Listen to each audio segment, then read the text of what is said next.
Okay, so this topic is about solutions, right? To dissolve or not to dissolve. What things are going to dissolve in each other, which ones are not, right? And a solution is when you have a homogeneous mixture.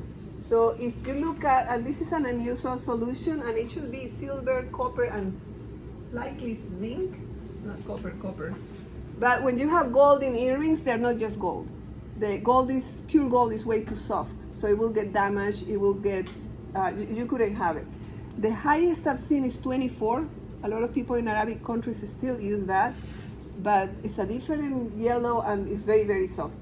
Now, not soft to the point that it's malleable, but it is very soft. So they normally make an alloy with other metals just to make it a little harder and to be able to shape it better. What is Coke a solution of? Sugar. You have sugar in water, right, which is very soluble. You also have carbon dioxide, which is a gas. And we want it, in order to make it more soluble, what do we need to have? Low temperatures and high pressures in order to keep the gas inside the Coke, right? But it's a solution of that. And there are a few other things in there, right? In Coke that we don't need to talk about. Now, smart water is a solution of what? Electrolytes. So here you have dissolved ions.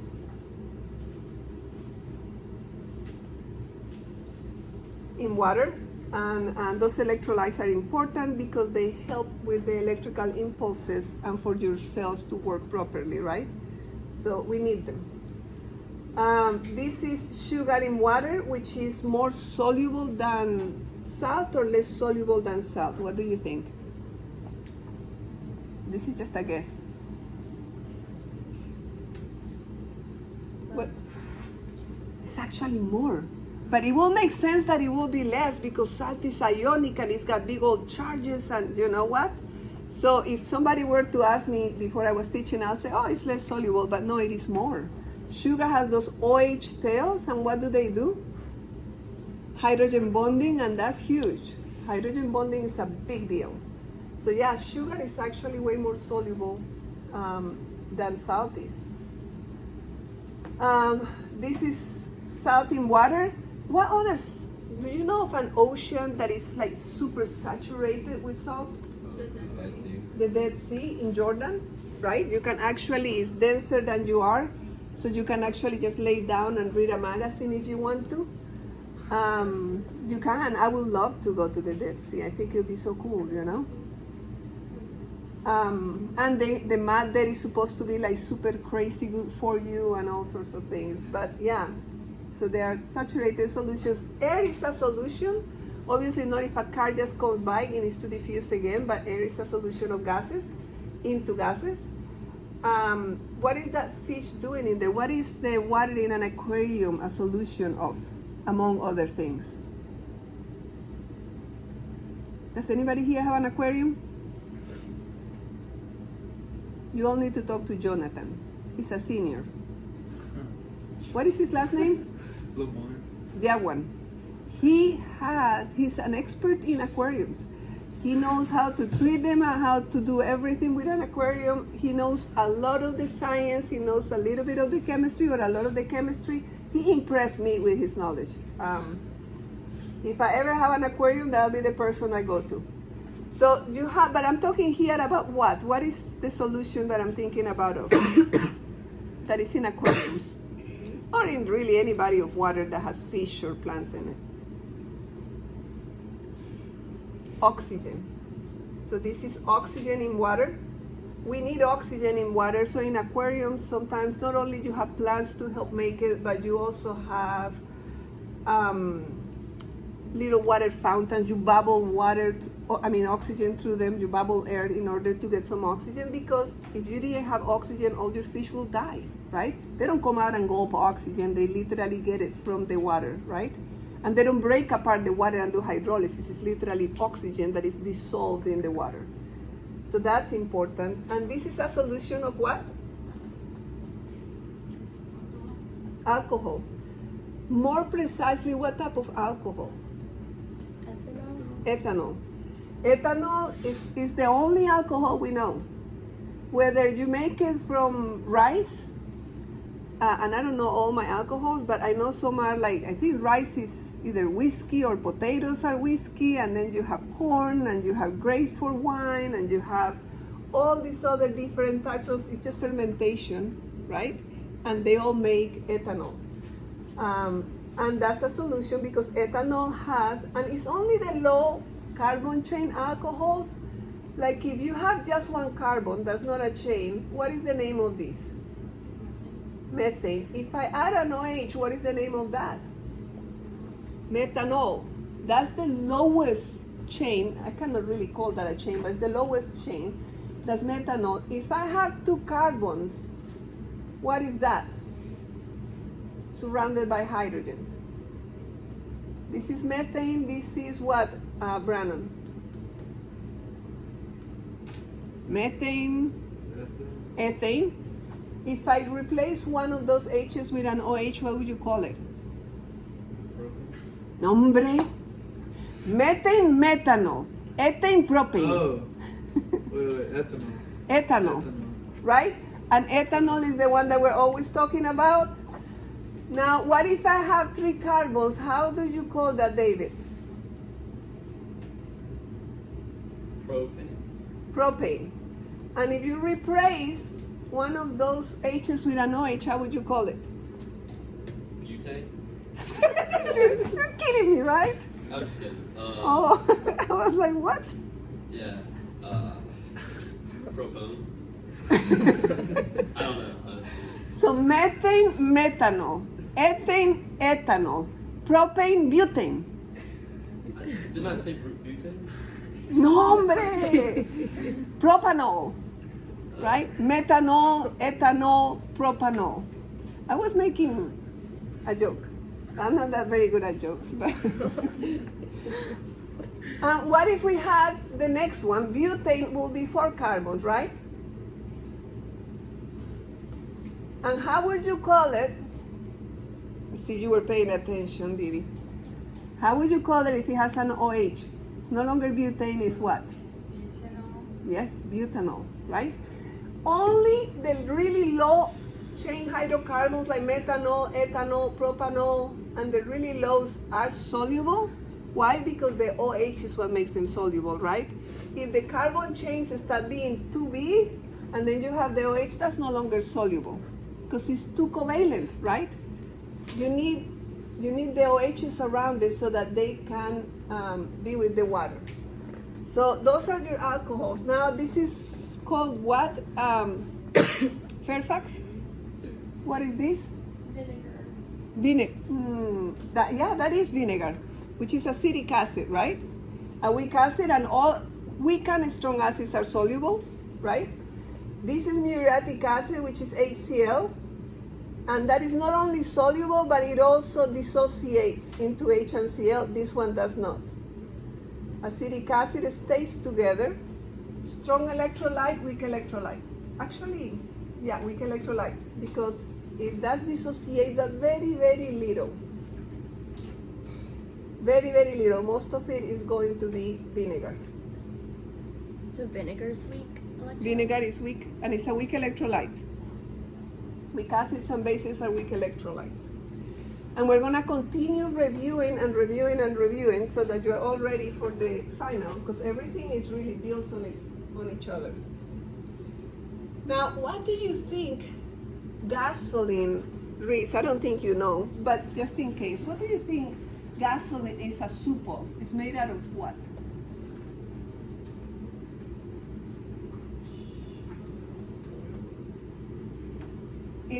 Is oil is a what? Hydrocarbon, right? So I told you that you have hydrocarbons that have 1 carbon, then you have 2 carbons, you have 3 carbons, right? Eventually we have 8 carbons, but gasoline has somewhere between pentane, hexane, octane, nonane, somewhere around there. Those are the ones who are in here. In the refineries, we try to get rid of the really light ones. We get the methane out, we get the ethane and make other things with it. The propane is used for grilling. Then we try to stay close to the gasoline. Now you have heavier, you have jet fuels, you have other different types. But what we do with petroleum is a soup with a whole bunch of them. We try to separate it, that you take it to a refinery and they break it up into the different components via distillation. But it is a soup as well, and it is a solution. It's not like this part is different than that part. It's all the same thing. So it's like a solution of hydrocarbons? Yes. Of low carbon chain hydrocarbons, somewhere between pentane, octane, nonane. That's what you have there. We haven't talked about Lake Neos. I may send a video today so that you can all watch the video. I told it to one class. Was it this class when I talked about Lake Neos? So there are 3 lakes in the world that are built and there are volcanoes under them. Not active volcanoes, but from time to time they will send some carbon dioxide and other gases. A lot of carbon dioxide and other gases. They are high in the mountains, as you can tell. So there is a lot of pressure. I mean, it's cold, and they have a lot of pressure. That's what I meant, sorry. They have a lot of pressure because they have a large body of water on top of them. So in here, the gases, the carbon dioxide, because of the pressure, does not really escape. Every time that comes out, it doesn't bubble to the top. It actually stays trapped in here. Some of it is dissolved over there. And eventually the bubble becomes so big. What do you think happens when the bubble gets too big to be sustainable anymore? Elizabeth, what do you think will happen? If you have a really water and then a big bubble forming until the bubble just gets too big, what do you think will happen? It does. And it literally goes, and it creates something that looks kind of like a tsunami. Like the water goes like that, but the carbon dioxide, yes. How often does it how long does it I think it's like hundreds of years. It's a long time. Like it doesn't happen in your lifetime twice. I forget, you're gonna watch the video and you're gonna figure out exactly. There is one that hasn't popped, but there are 2 that have popped recently. And the first one, based on what I saw, the town just kept it quiet. The mayor and all that, they didn't tell anybody. It was a small town, it was a small lake. It killed everybody because the carbon dioxide came out because it's heavier, denser than air. It just went down. And if it's all carbon dioxide and you have no oxygen to breathe, what happens? You die, right? Somebody was driving their car and the car stopped. They were going in a Jeep, it was late.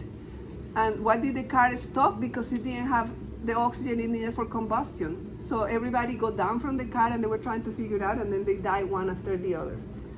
All the cows, all the animals, all the insects, we all need oxygen. They all died. But it was a small little town, so they didn't say anything. Then a few years later, maybe, I don't know how many, but Lake Neos, which was a bigger lake, had the exact same thing. And it was, again, kind of late at night. They don't know what started it. But the bubble erupted, there was a whoosh of air, they felt, something happened, and then people started dying and they didn't know what was happening. Only the people that live really high, by pure mistake, which were like 4 inhabitants, survived. All their daughters, everybody died. Everybody else died. So now what they did is they made some little areas so that at least in Lake Neos and the others, so that you will no longer have a carbon dioxide building up, you'll be able to escape as it gets formed, right? But the other lake, the 3rd lake, is humongous, and they can just put these pipes everywhere, so I don't know what's the status on that one. But yeah, sometimes ignorance is not bliss. Sometimes knowing what can happen, being aware of what's going on, the fact that you don't see it doesn't mean it doesn't happen. How do you know that something is soluble? Because you have a salt. What is a salt? Maximum? Metal and non-metal. It's an ionic compound, and it has NaAA. That's how we know it's soluble. Acids and bases and solubles, where they're weak or not. Weak are weak, and these are not, but they're all soluble. Most chlorides are. It's not in our NaAA, but most of them are, except a chloride that is mixed with silver, mercury, or lead. Molecules, so that's now covalent compounds, they will only be soluble if they're surrounded by OH tails, then they'll be soluble. They do not break apart, they just stay. Those are sugars and low carbon alcohols. So we spend a long time just talking about what are solutions, examples of solutions.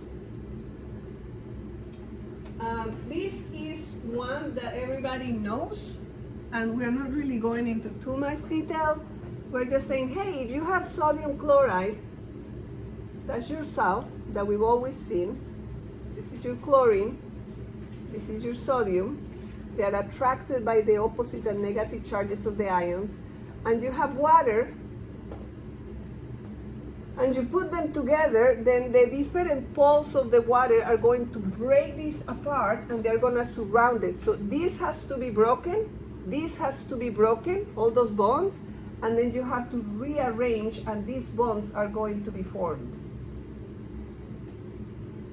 And that's what needs to happen. So they're talking here, hey, I need to break that interaction, I need to break this interaction, and then I need to form interactions between these ones and these ones in order to make my hydrated shells.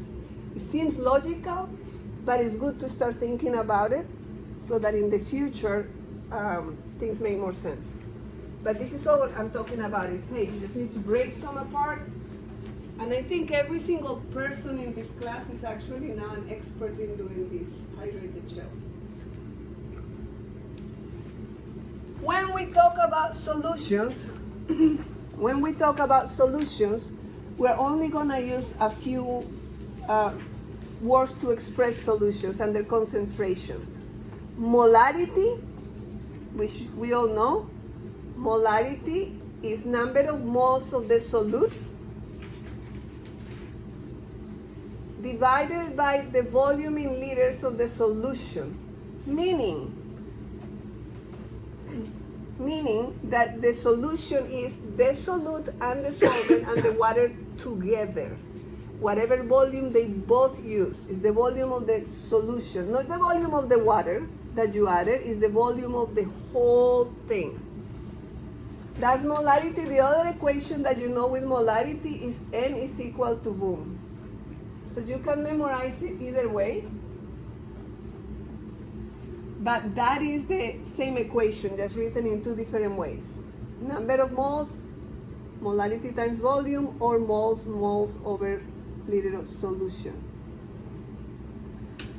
Mass percent is the mass of the solute again, divided by the mass of solute plus solvent, so the salt and the water together. That's the percent. It's part over whole times 100. Density is the mass of the entire solution. Like if I have gold earring as my solution, it'll be the mass of my gold earring divided by the volume of my gold earring with all the stuff in it. So it's the solution, the mass, divided by the volume of the solution. And you can have different concentrations. The denser you put something, the more, obviously not gold, but I would say more like sugar water, you can have a greater density, or the salt water in the Dead Sea is much, much more dense. Mole fraction is a huge, very, very important. It's just mole fraction. If you multiply times 100, it's percent. Parts per million times a million, and parts per billion is the mole fraction times a billion. It comes in handy. Very, very handy. How are we doing? Nothing too new yet. Not even this one, but I know we've forgotten this one. If I am to tell you all to make the most basic solution will be to make a 1 molar solution of 1 liter, and you need to draw this in there, of sodium chloride. So if I come here and tell you, hey, I want you to make me 1 liter, 1 molar solution. So you go, well, molarity is number of moles divided by volume. So I must need 1 mole NaCl divided by 1 liter of solution. That will be my molarity, and I need to make that. Well, that's easy, right?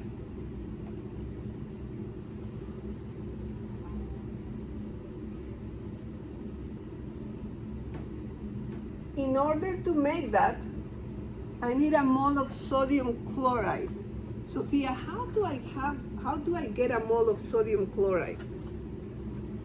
If I say, hey, go get me a mole of sodium chloride, and I bring you a salt container. Or when you get to do this at home, because you're gonna have to do some solution at home, how are you gonna know how much salt to put in it? Yes.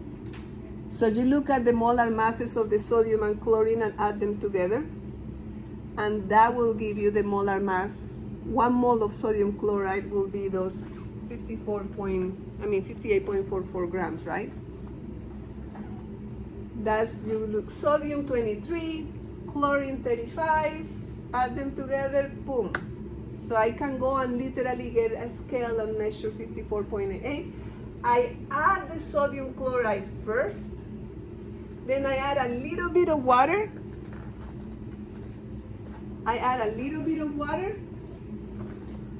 And then I swirl. Gotta swirl. If you add all the water, you won't be able to swirl very well. So you add a little bit of water and you swirl and make sure that it dissolves. And then you finish filling it up all the way to the mark.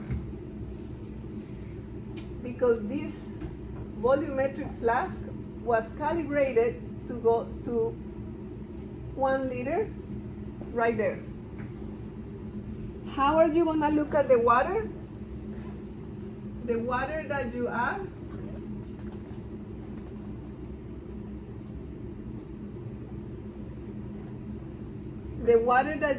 should be the bottom of the meniscus has to be there. The bottom of the meniscus. Some of you in the exam read the top of the meniscus and you got it wrong. You need to go to the bottom of the meniscus. And that will be exactly 1 liter. If you don't think it's diluted enough, you can put a plug and then turn it upside down a few times until you no longer see the sodium chloride in there, and then you're fine. That is how you make a 1 molar solution. Yes? Is like the volume of the sodium chloride is like not counted? Yes, since you add it first, it's gonna displace some of the water. So yeah, it's the volume. You don't count it, but if you add the water on top of it, and it'll be to that. So you don't add a liter of water. So it's not You add, perfectly 1 liter. no, it's gonna be like 900 milliliters or so, depending. So whatever it is, that's what is left. That's what you add. That's a very good question, because most people think And that's you get a 1 molar solution. that's to get a 1 molar solution, because it's the number of moles of the solute or the number of moles of sodium chloride divided by the volume of the entire solution. That's the reason that we don't care how much we added here of sodium chloride. We just add the water on top, whatever is needed to get to that point. Excuse me? It has to be the same amount to get 1 mole. You need to get exactly 58.44 grams in order to have a 1 molar solution. Why do we call it a stock solution? Why do you think this is called a stock solution? It's actually not an easier thing than you think. It's because it's like the standard solution. It's in the stock room, right? Behind here, I have my stock room, and that is stocked with a whole bunch of solutions. And those are the standard solutions that were made for me to use in whatever lab we do, right? So those are the stock solutions, come from the stock room, where I stock all my solutions, right? Where I store all my solutions. So, and it has to be well done, because if you don't have it, then every single experiment you do is gonna be bad. If you didn't use something that was very accurate and precise, you will get everything in your experiment is gonna be off. So you don't wanna use a beaker. Beakers are like buckets. They have no precision, right? You can use a graduated cylinder, but it's not gonna be, if something is crucial and it has to be perfect, you will not use a graduated cylinder, you'll go to this. The volumetric flask is what we know that has the highest accuracy. Now, people don't make a 1 molar solution using a liter. They normally have, here I have 250 milliliters. I'm not gonna make a liter every time. I'll make 100 milliliters, 250, 200, 500. So if I were to ask you, and you need to write this somewhere, to give me a 0.02 molar solution of sodium chloride, and I want you to use your graduated cylinder, because you're gonna do it at home, and you're gonna do 100 milliliters, just fill it all the way, let's go 80 milliliters, using your graduated cylinder, which is 100. How would you prepare it, Eri? This is the hard part, because now we need to think, hey, it's not 1 liter and 1 mole solution. I'm gonna make 0.02 molar and 80 milliliters. You need to be thinking the formula. The formula will guide you. How do you memorize the formula? Is moles over liters or boom? Which one do you memorize?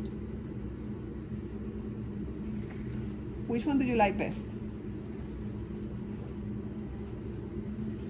You prefer to use molarity is equal to moles over liters, or would you prefer number of moles is volume times molarity? Okay, so you go ahead and, without even thinking, because this sometimes looks like Greek, so we don't use it often, you go, hey, this is my molarity, right? What is this? The volume. Do I need to do anything to that volume? Yes. Oh. So what is 80 milliliters in liters, Elizabeth? 80 milliliters, 2 liters. So you divide by 1,000. 1, 2, 3. Right? You put 3 zeros to the left, and now you have 0.08 liters. If you use that, Eri, you have your volume and you have your molarity, right? What can you find? Number of moles. So somebody like Brennan, who does math on his head, is gonna tell me what is 0.08 times 0.02.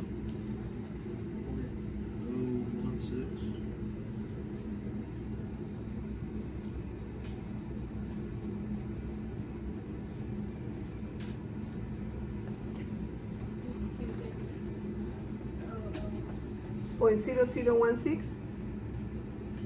yeah. Brennan.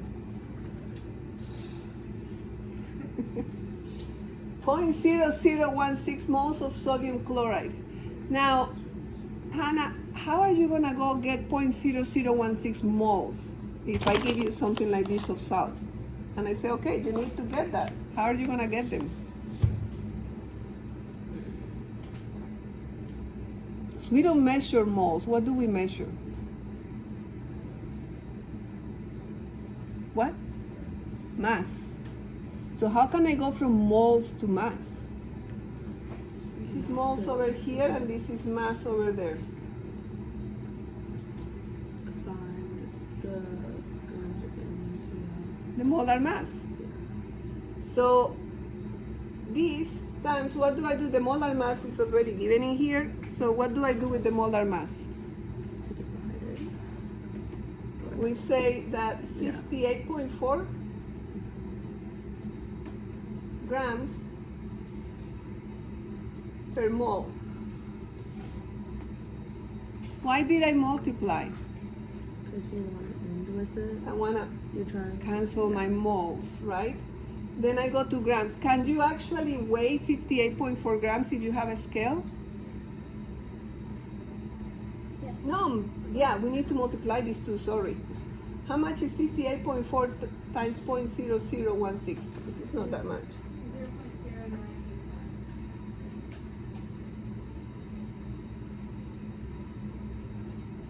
That's very little grams, right? So we need to, whenever I ask you to do it at home, I'll get it to that you can do at least a teaspoon so that it will be something doable. But in this case, this is what you'll need to go weigh. So you'll get 200 milliliter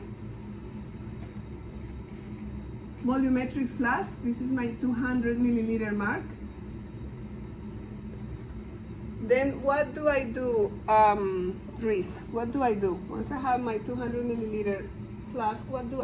I have this many grams of sodium chloride. I have a whole thing of water if I need it. How do I make my solution? Figure out how much would be that you would need to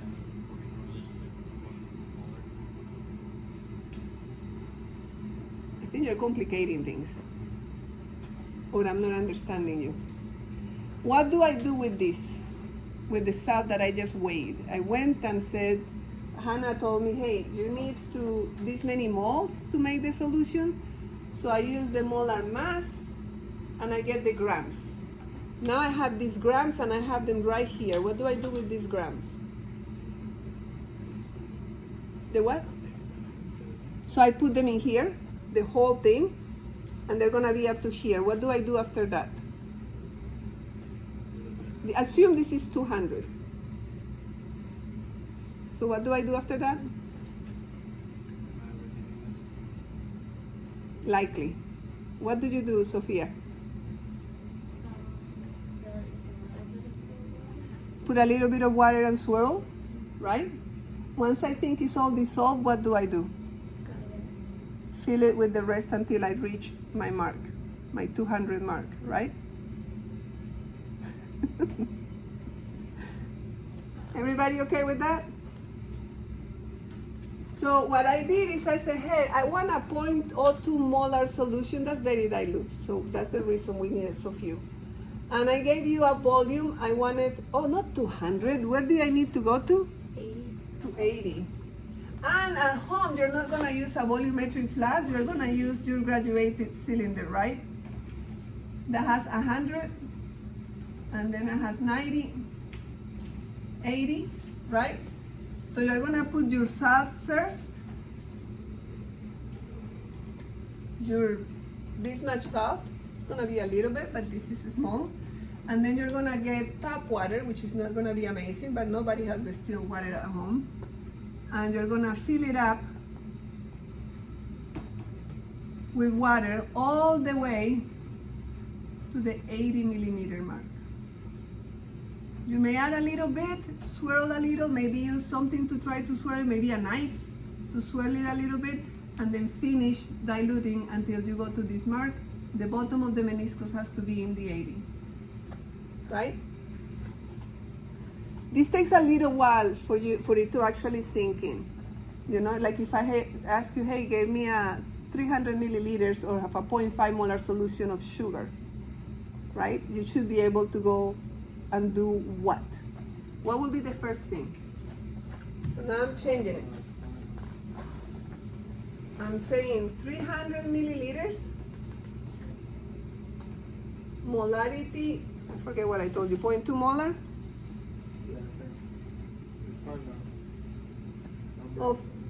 of a sugar and water solution.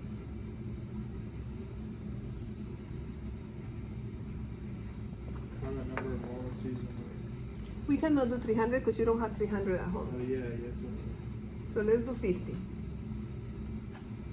Well, you convert the volume to liters first. And what is that?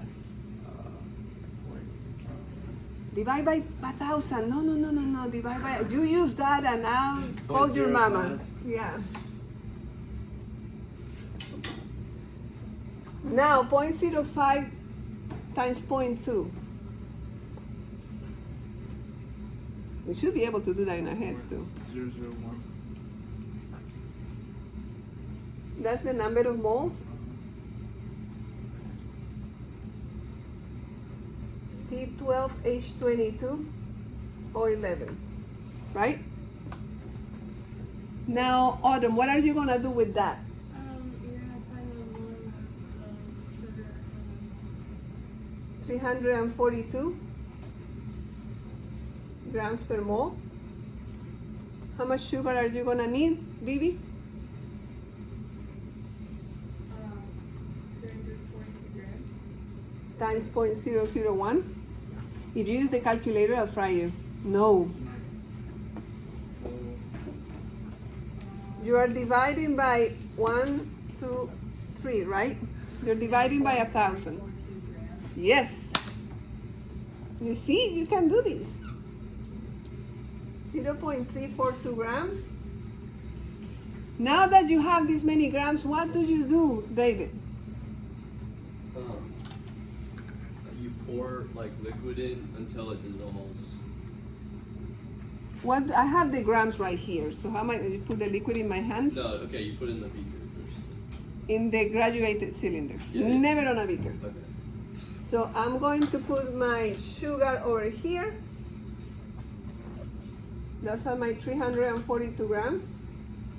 And then what do I do? You get some water, And do what? pour it into the cylinder Until when? until it dissolves. Dissolves a little bit and then what? And then you keep going until you have whatever you're trying to get. How much am I trying to get? 0.05. Liters, but this Yeah. is in milliliters. So that would be 50. Yeah, until I get to 50 milliliters. And I'm done making my solution, right? Again, this is gonna take a little practicing, but you gotta become good at it. Because this is done every day. That you do a lab, well, unless your teacher does all the solutions for you. But if you work in a lab, you have to make a lot of your own solutions. Okay. Now, can you do that one? You have the problem in your piece of paper. And copper sulfate pentahydrate, who cares? It's just one thing. And they gave you the molar mass, so you don't have to worry about it. Just call it sugar if you want. Don't let the name or the compound complicate you. Call it compound X.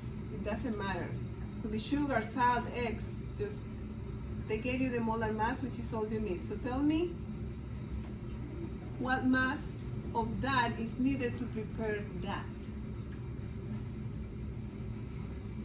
You write your formula, you write your variables, plug things in, and by then you should know what's going on.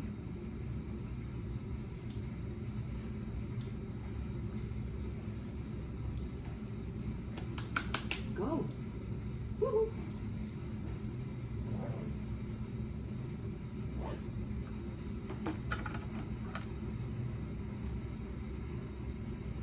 Even if you don't know what you're doing, write your formula.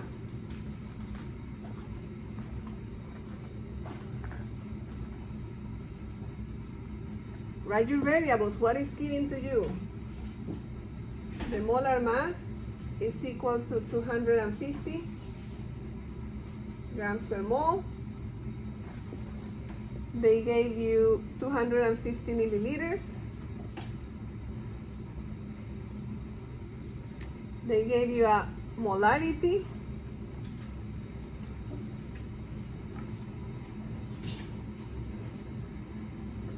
Got that? Once you do that, the problem starts solving itself. Because I know these words sometimes mean Greek to you.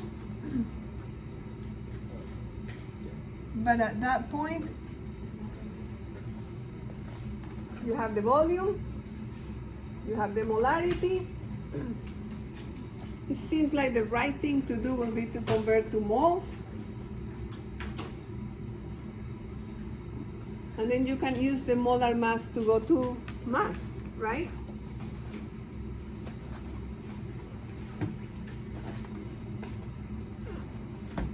So make sure you show me how you solve it. you're gonna have to turn this in, and I need to be able to know that you know what you're doing.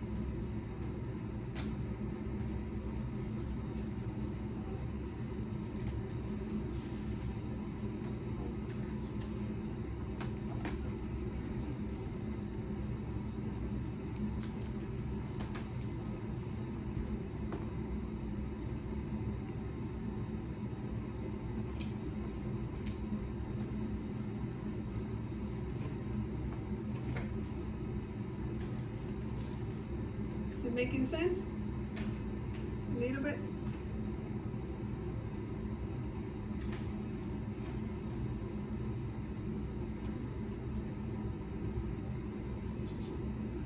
Got it right there. Got it.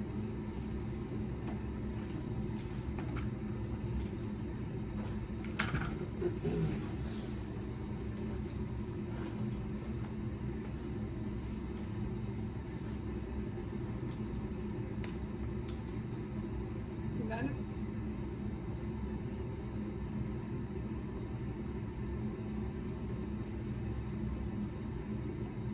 Now, this topic is the one that you saw in biology with Miss Pulliam.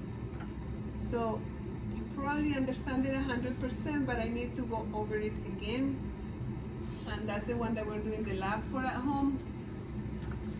Because I find it super cool, and it's something that is also in our textbook, so it's good sometimes to have redundant teaching.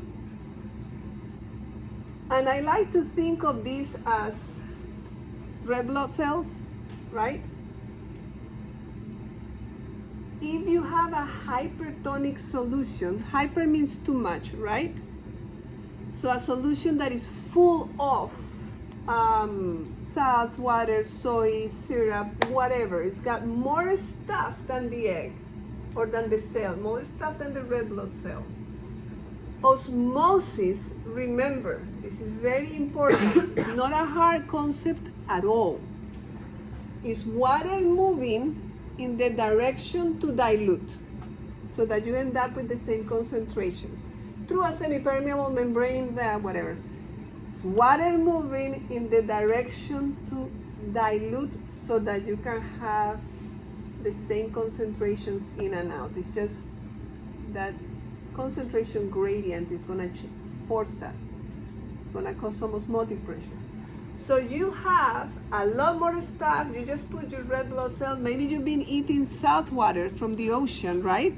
So all of a sudden your blood is full of salt in it. Now it's going to have more stuff than your cells. What's going to happen? Your red blood cells are going to lose water, trying to dilute all the nonsense you just put in the blood. The cells are going to shrink, and they won't be able to function because they're all shriveled up like a grape, right?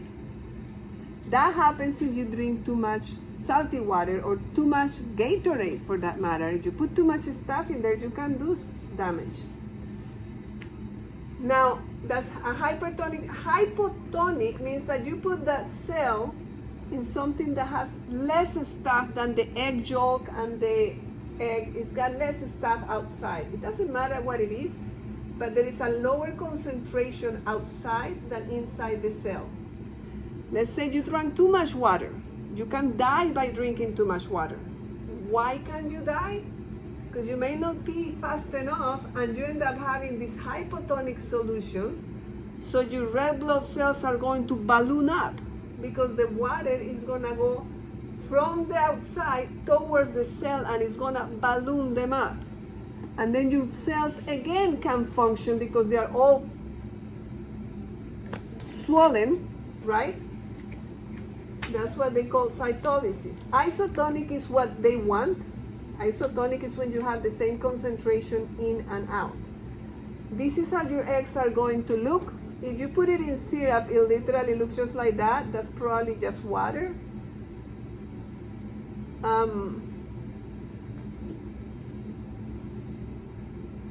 You know, so it swelled up when you put it in something hypotonic, and it shrunk. This one, you can actually bounce it on your table. It becomes like a little rubber ball because you're taking all the water out of it. In my opinion, you should watch this video. This blank study guide is out there. you can watch the video and it'll teach you a little bit more about what happens. It's always good to hear somebody else say it, watch it, see it.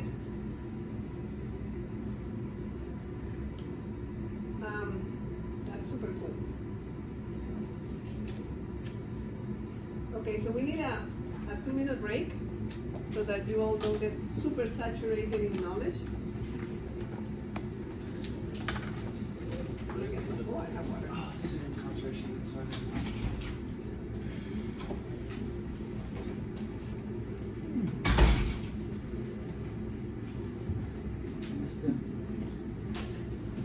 Are you all happy with your new seats? Hmm? They did well. I thought you two worked really well. That's what I love to know. So you seem to be helping him always, and he, you know, it doesn't bother you to help. Some people don't Wait, help. did the other partner as well? And Cal will also work well. I took you out of Cal. Who's on your other side? Oh, Maxim. Right. Oh, yeah. Sit there. You want to sit there? I wanna can send be- you to the back. Can I like to be closer to the screen. Yeah, we'll move it. Okay. How's your brain? What? How's your brain? It was good. I tried to organize a little bit this unit, and time just flew by.